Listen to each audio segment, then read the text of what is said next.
Hi guys, this is Goddess Starla Vamp, back for another segment of Ask a Dominatrix, where I answer your questions about fetish, kink, and BDSM. And someone's written, so a lot of questions around red flags in BDSM come up, but one often not talked about thing is green flags.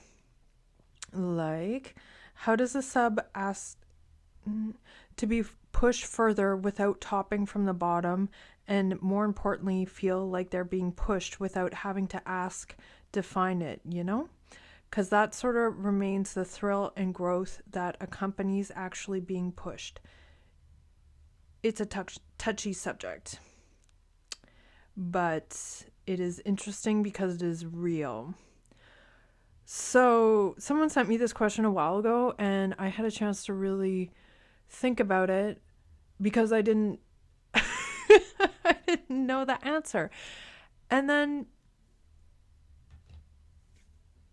okay, you might not agree with me, but I would think a green flag would be when you meet someone and you get to know them outside of BDSM, because we're not just two-dimensional living in the BDSM world, we're three-dimensional people. So when you meet someone in the real world, their behavior and character traits and ego, naturally, if they're the kind of person who is the same in real life and in the bedroom, then you can start to predict what they would do in the bedroom, or oh, they would probably like this, or this would probably appeal to them. So if you get to know them as a real person, you can maybe think about how that would slip into like a bedroom dynamic. But that's not always the case, that people are the same in real life as they are in the bedroom. A lot of people, their personality completely changes, or they want to explore something that's so different from the regular life.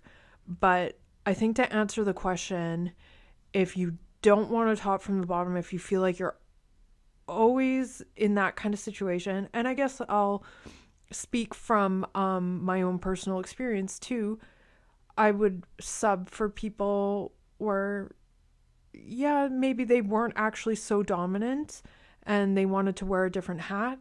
But if I would recognize that someone was just naturally dominant and that their personality didn't really change when they went to the bedroom, I found myself pushed in a way where I wasn't constantly asking, or constantly kind of trying to prep situations, and someone else was really taking the reins in like a lot of situations. And when you like that dominance, I can sympathize. It's really hard to seek that out, and seek it out in a way where it's interesting and engaging, but not like totally dangerous. And you want like the creative aspect of it. So firstly, be with a partner who wants to be dominant, who they're signing up for that, and they understand that you kind of have to write the script. That's what that is. You are the director, the script writer, and kind of like more like you're looking for your cast of actors. And so when you're playing the role of the submissive, you're kind of sliding into, it should be their script. And so a green flag is if in the real world you can you identify someone's character trait and you're like, oh, they do that, that's really hot, I bet they would do that in the bedroom, I bet they would act that certain way or get that fucking grin on their face or whatever in the bedroom. But with that said, I think if someone's like naturally dominant, and they're steering everything and pushing everything, then it's really important as a submissive to, if things go too far, you have to communicate that, because the gears are in motion and you don't want to get in over your head. Because things can get steep, and especially if you're in a situation with multiple people, like I've subbed to couples before and stuff, and it's kind of tag teaming thing, and you're not really going to be topping that much from the bottom, but you got to be quick to voice your opinion if you're like, don't do that, or don't tie me that way, or just setting boundaries along the way, because that can be the negative to not topping from the bottom. I kind of don't mind topping from the bottom personally. But a green flag is like, you just want to like someone in the first place. You just want to be attracted to them in the first place. So that's the first green flag, when you're like, he's a package. Like, he's got some swagger. Maybe he can bring that swagger into the bedroom. We'll see. It's not easy. Okay, we have another question. What is the most common misunderstanding you encounter about DS, and how do you explain it? I think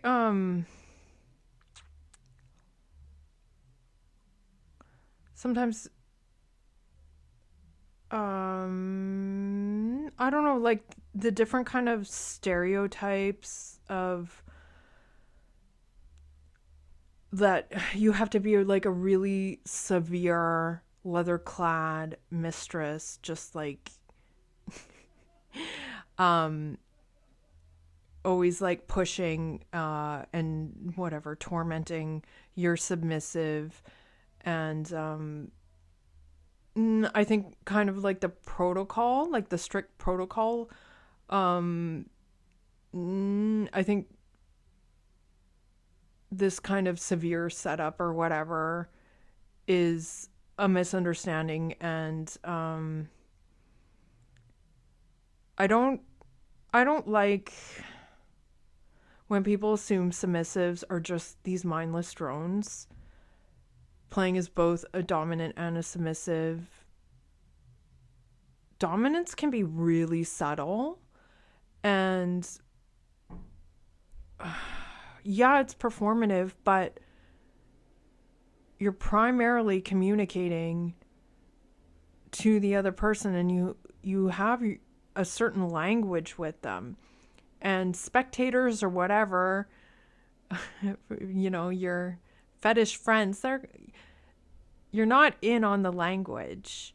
So there's like just little nuances of the whole thing that I think get lost, and I think overall I get kind of annoyed about what I think is kind of a disrespect for submissives. Like if they get talked down, like you're supposed to be talked down to, but like really like it's, the respect should still be there, and submissives aren't mindless drones. And I'll give you an example because it might explain it the best way.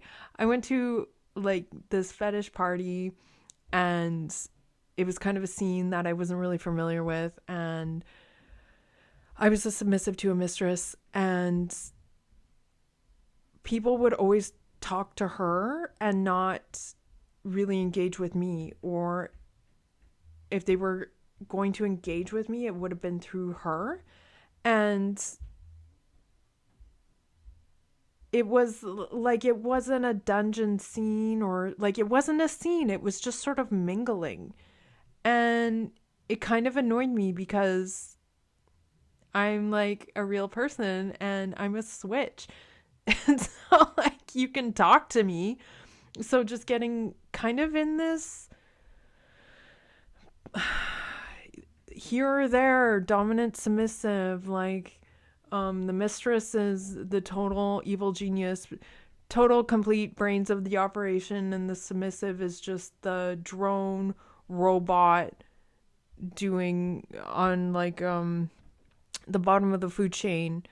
And you don't want a mindless drone.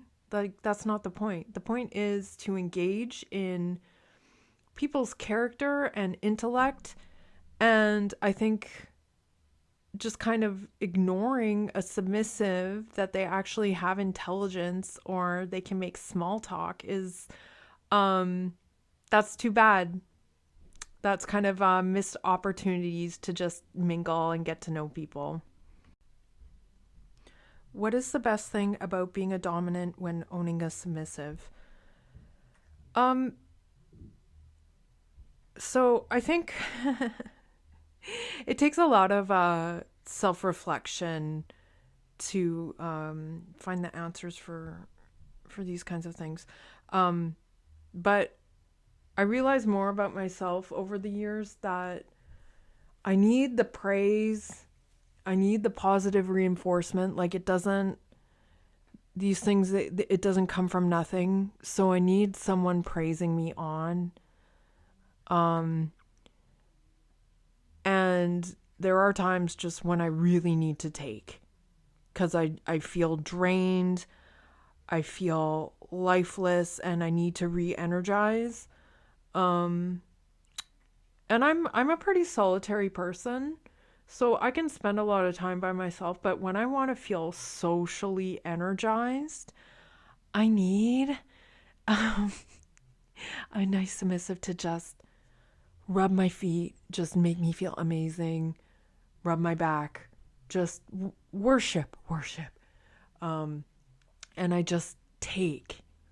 And I need to, like, whatever you want to call it, like an energy vampire or something. Like, I just need to take the sensation and take the pleasure. And it's like I'm drinking in their loyalty and their praise and their warmth. And I need that for a little bit to recharge. And when I don't get that,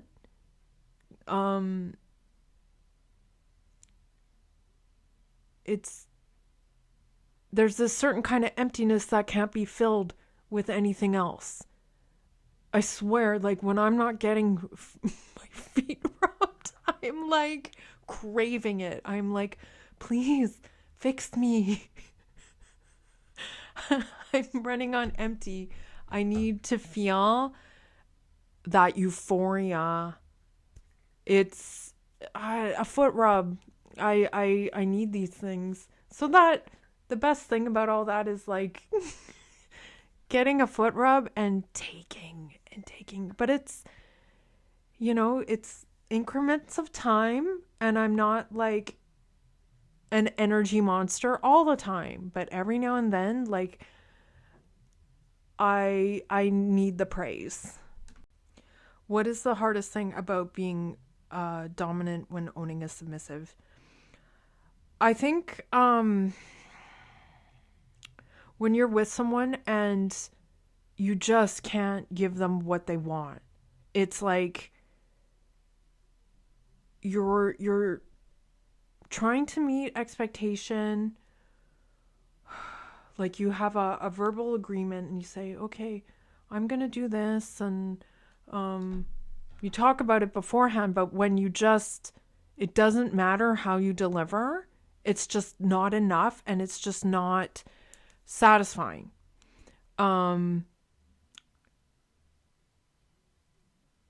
Like, I know that I drain. If I'm getting a foot rub, I'm draining, but I also feel like sometimes I'm being drained. But if they don't know what they want, it's not going to hit the spot. So all the difference is if they come in the door and they're like, I want cock and ball torture. And it's like, okay, we'll do it like that and like that and like that. But if they think they want it, or they're playing around with the idea, but they don't really know what they want, they don't really want cock and ball torture, it doesn't matter how much I try, it's just not gonna deliver. And a really important thing about BDSM and life is like, you gotta figure out what you want. And if you don't know what you want, other people aren't gonna know what you want. It could be, I don't know, it could be that. Um, so if you say you want something, but you don't really want it, but you don't know what else to say, and it doesn't work out, it's never gonna work out. And also, like, okay, this is kind of a hard thing to talk about, or like,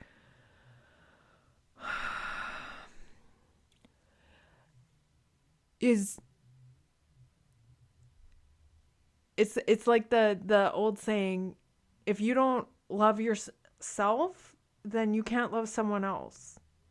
Um so it's really important to love yourself.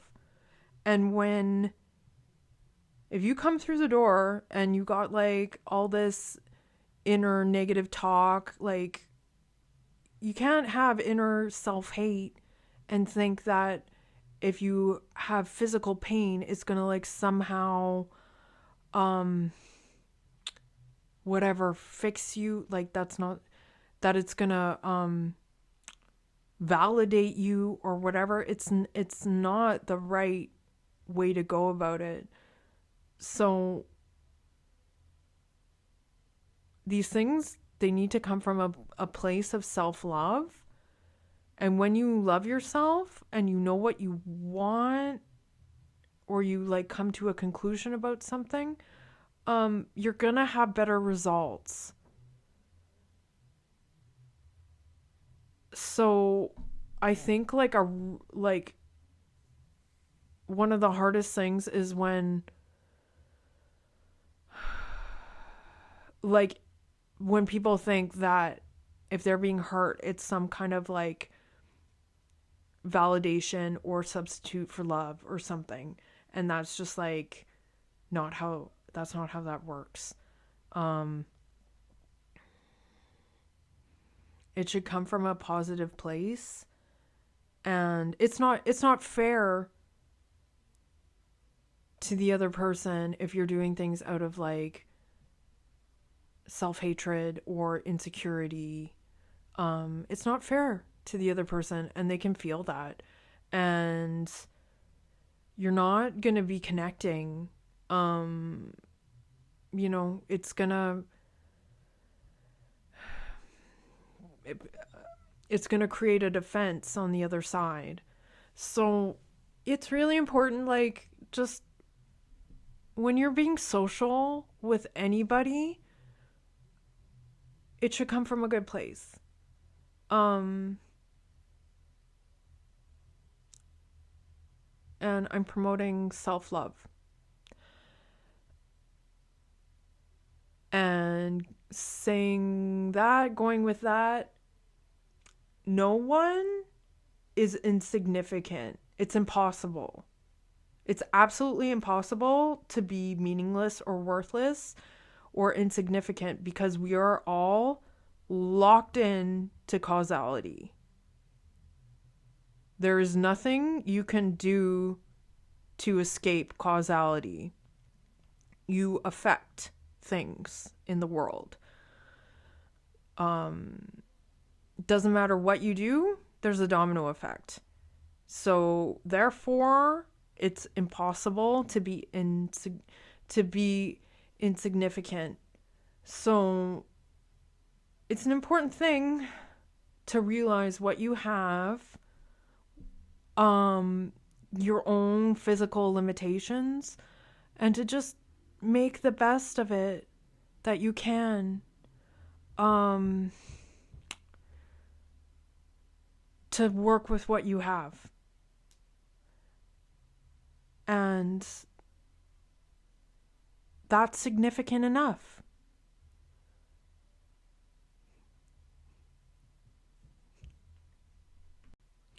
So someone asks, what gets you excited and really turned hot when you have a submissive toy of choice to play with, molding to my ideal submissive? A melding of fetish, kink, and vanilla lives. You've always been curious. So I see someone who is plays as a sub with me, and it's really my taste. So, like, I don't see him that often, unfortunately, but when I do, he will set things up. He'll kind of create scenarios. I know that's sort of like it should be the other way around, but like his caliber of playing and his lifestyle and who he is in the vanilla world, it's like a rare opportunity for me to walk into like a fetish fantasy, and I find it so flattering when he'll put in all this effort.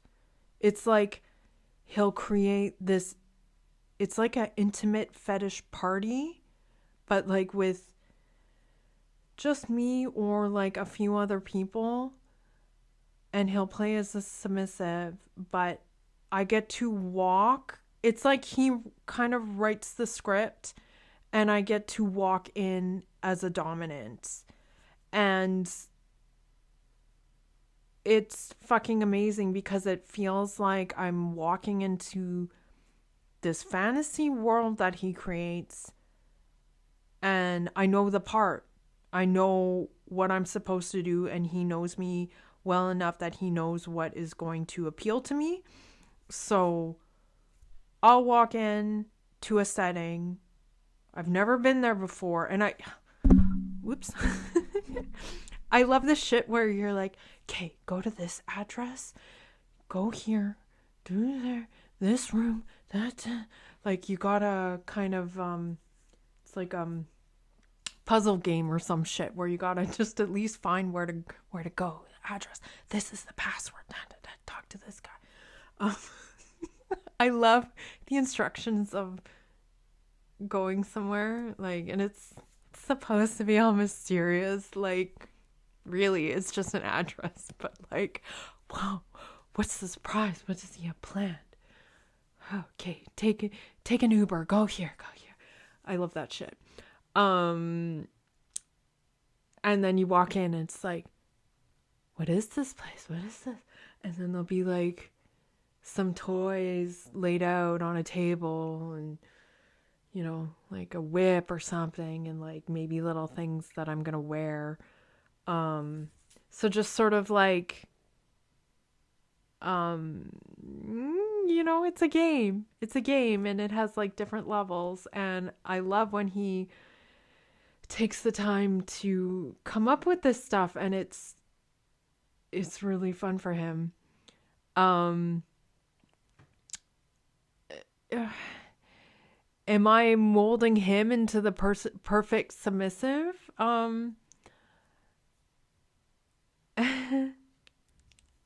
I like to think so, but it's really